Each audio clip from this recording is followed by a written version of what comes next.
with engaging combat, deep and fascinating lore, and some of the most authentic companion stories and relationships I have ever seen. Mass Effect is a game like none other. All of this is more impressive given that this game was released all the way back in 2007. So when you are ready, sit back, relax, and join me in learning about the origins of Mass Effect. We are now in 2003 at the BioWare headquarters in Edmonton, Alberta, Canada, 4 years before the release of Mass Effect 1. The game Star Wars: Knights of the Old Republic has just been released. Like Mass Effect, this is a combat-based game where you could build and customize a character throughout the entirety of the game. The project director is Casey Hudson, who has worked as a game developer for BioWare, which he joined immediately after graduating with a degree in mechanical engineering. The release of Knights of the Old Republic is successful, and Casey realizes the great potential in the space exploration and character development available in the game. With this in mind, he begins to wonder whether he can recreate his own universe without the constraints of the Star Wars lore, so as to have the greatest creative freedom to craft the perfect space adventure. Casey writes down a few notes with ideas of this new universe and invites the co-founders of BioWare, Greg Zeschuk and Ray Muzyka, for lunch at a nearby Greek restaurant. They discuss their favorite space games and what sort of things they would love to see if they had the opportunity to create their own universe. Greg and Ray loved the idea, and together they developed a rough framework of this new universe. But it takes them more than a year to decide on smaller, yet hugely impactful details. For example, they would have to decide whether there should be aliens or only humans, or whether there should be planet exploration, or whether there should be teleportation.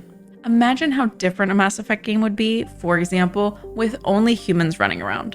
All these details would have to be decided before a new universe could be properly created. So Casey grabs his development team from Knights of the Old Republic and gets to work. Before Mass Effect was originally titled, the development team called it SFX, which stood for the Science Fiction X. The development team called the game SFX for so long that they became attached to that name. And when it came time to give the game an official title, the development team stalled and resented what would become the new name, Mass Effect. But in time, they would come to appreciate the title change. The name Mass Effect arose out of the idea of the mass relay devices used to travel faster than light. The mass relays were based on the real-world theory of dark energy. Dark energy is a form of energy proposed to be the source of the universe's expansion, and a hypothetical instrument for faster-than-light travel. By applying a strong electrical current via dark energy to the fictional element zero, Mass Effect, fields could be created and manipulated. By applying a negative current, the mass of an object could be reduced so as to allow starships to move at faster-than-light speeds. The stronger the current, the greater the magnitude of the dark energy Mass Effect. Hence the name, Mass Effect. Wanna dance? Watch this.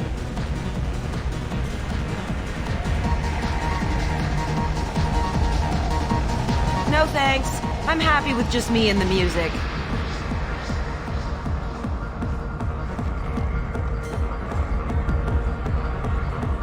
Now what about Shepard? Our beloved protagonist was named after an astronaut, Alan Shepard, who, in 1961, became the first American to travel into space. The look of the default male Shepard was based on Mark Vanderloo, a Dutch model and actor who was also best known as a model for German luxury brand Hugo Boss.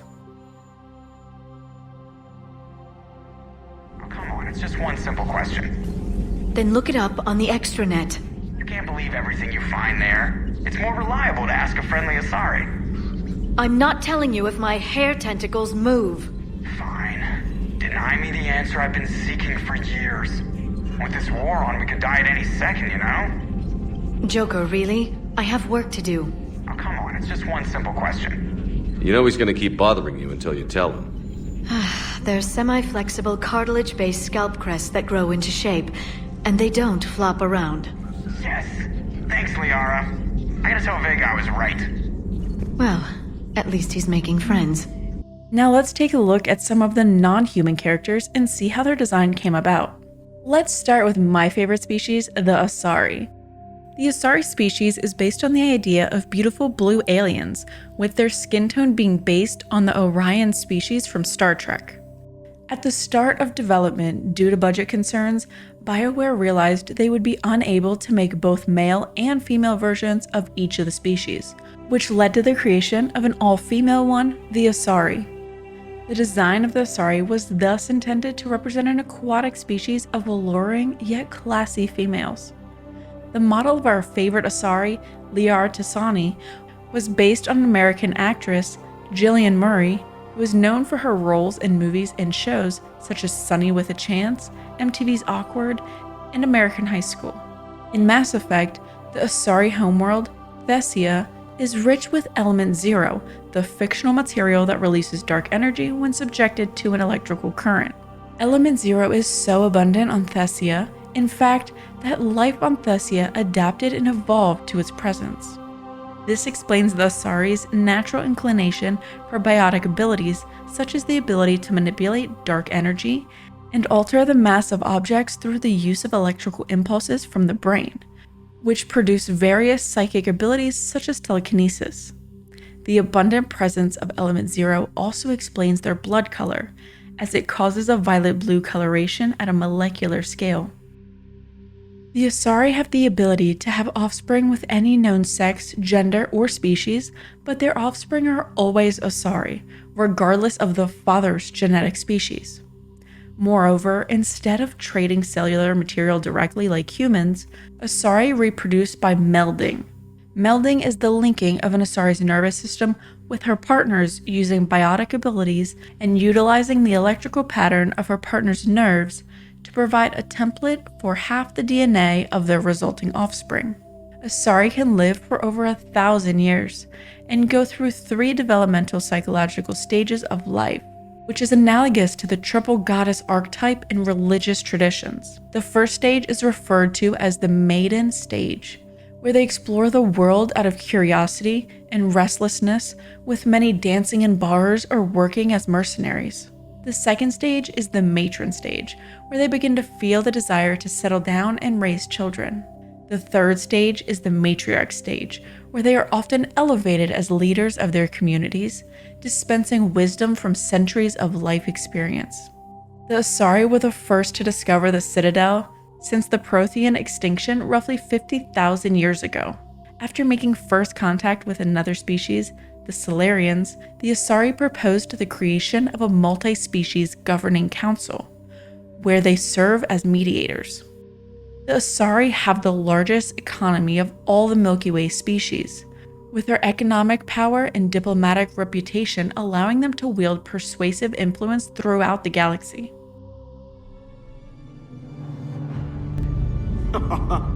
Alright, big guy. What do you call it when a Turian gets killed by a horrible spiky monster? Friendly fire. Come on, that one goes back to Shang-Chi. You gotta respect the classics. How many humans does it take to activate a dormant mass relay? 602. 600 to vote on it, 1 to ask the Asari for technical help, and 1 to request a seat on the council afterward. How do you know when a Turian's out of ammo? He switches to the stick up his ass as a backup weapon. Why does the Alliance hire pilots with brittle bone disease? You're shitting me! The Turian military has one about me? Oh, absolutely. I heard it myself from a private back on Palaven. Alright, why does the Alliance hire pilots with brittle bone disease? So their Marines can beat someone in hand-to-hand drills. Damn, you need to tell James that one. Hey, what's the hardest part about treating a Turian who took a rocket to one side of his face? Figuring out which side took the rocket. Next are the Turians. The Turians were based on the idea of a bird-like, proud military race. As inspiration for the design, the development team used an avian warrior race called the Yeehat from the space game Star Control 2. What am I seeing on my view screen? It's none other than the flattened old face of our friends the human. But, old ally, are you not knowing that we, the Yeehat, are allied with the Urquan now? Glad to see they brought their own creativity to the design. The development team went through several iterations until they settled on the final look for the species. Horns on the back of the head to resemble feathers of a bald eagle in shape, a bird beak-like mouth, and dog-like legs. Turians cannot eat human food or ingest any other substance that is based on levoamino acids, commonly found on Earth, as their biochemistry is based on dextroamino acids, which are exceedingly rare on Earth. Therefore, Turians cannot exchange substances with certain species, such as humans, without having both parties suffer potential adverse reactions, such as a severe anaphylactic shock that can be fatal if untreated. Keep this in mind the next time you decide to romance Garrus. Turian society is centered around its military. Most Turians have a strong sense of public service, and a military service for every citizen is seen as a mandatory part of adulthood and a cornerstone of their culture. Turians were the first alien species to have come into contact with humans, which sparked a brief but vicious conflict, which was de-escalated through the intervention of the Citadel Council. The Turian economy is larger than that of humans, but smaller than that of the Asari in terms of size and power. I'm quite good at genetics as a subset of biology because I am an expert, which I know is a tautology. My xenoscience studies range from urban to agrarian. I am the very model of a scientist Salarian. Our squishy little friends, the Salarian, are next.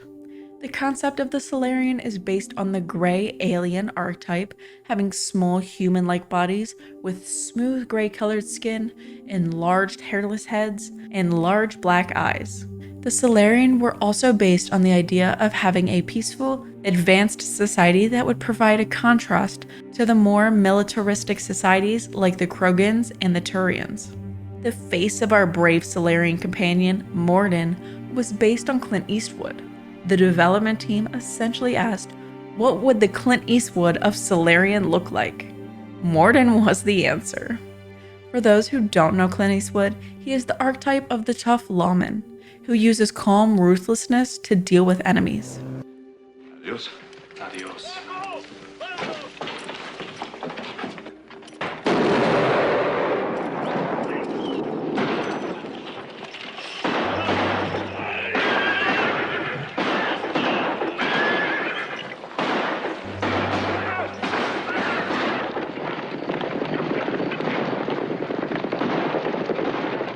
The Salarians are a bipedal race of amphibians with tall, elongated bodies. Salarian heads are long and thin, and have a pair of horns protruding from the top of their skulls. Skin varies in color, from bright reds and greens to the more common shades of blue or gray. Their blood is a greenish color. Salarians possess a hyperactive metabolism. They think fast, talk fast, and move fast. For this reason, the Salarians see other species as sluggish and dull-witted. Unfortunately for them, however, their metabolic speed makes them have a relatively short lifespan, with Salarians over the age of 40 being rare. This is in stark contrast with, for example, the Asari, who can live for over 1,000 years. The Salarians' fast metabolism also allows them to function on just 1 hour of sleep a day. 1 hour. Yeah, that's not me. The Salarians reproduce by laying eggs. Once a year, a Salarian female will lay dozens of eggs. Unfertilized eggs produce males, and fertilized eggs produce females. Social rules prevent all but a fraction from being fertilized. As a result, 90% of the species is male. Salarians have no concept of romantic love or attraction. Fertilization generally only occurs after months of negotiation between the parents' clans, and is done for purposes of political and dynastic alliance. Salarians follow this code strictly.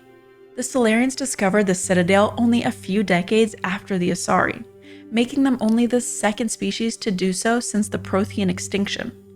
Though their military and their economy is the smallest of the 3 council races, Salarians are seen as the intelligence and information gathering branch of the council. The Salarians see information gathering and even spying as a matter of course when dealing with other species, but they do not see this as underhanded, as they simply embrace the principle that knowledge is power. Because of this, although well respected, some races, including a few humans, see the Salarians as manipulators. Shepard. Grunt? Shepard. Rex? Commander Shepard. Shepard. Rex? Grunt? Shepard.